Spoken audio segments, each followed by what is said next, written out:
Good morning. হ্যাঁ সকাল হয়ে গেছে, উঠে পড়ে এবার।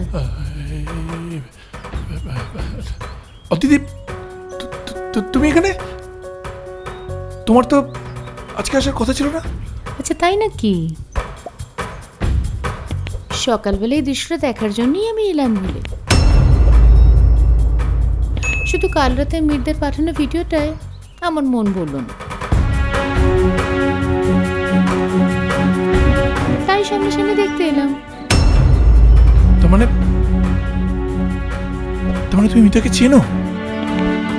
আমি শুধু চিনিই না, আমি তোমাদের বিষয়ে সবটা জানি। তোমাদের অনেক বছরের সম্পর্ক। বিশ্বাস করো অদিতি, আমি এসব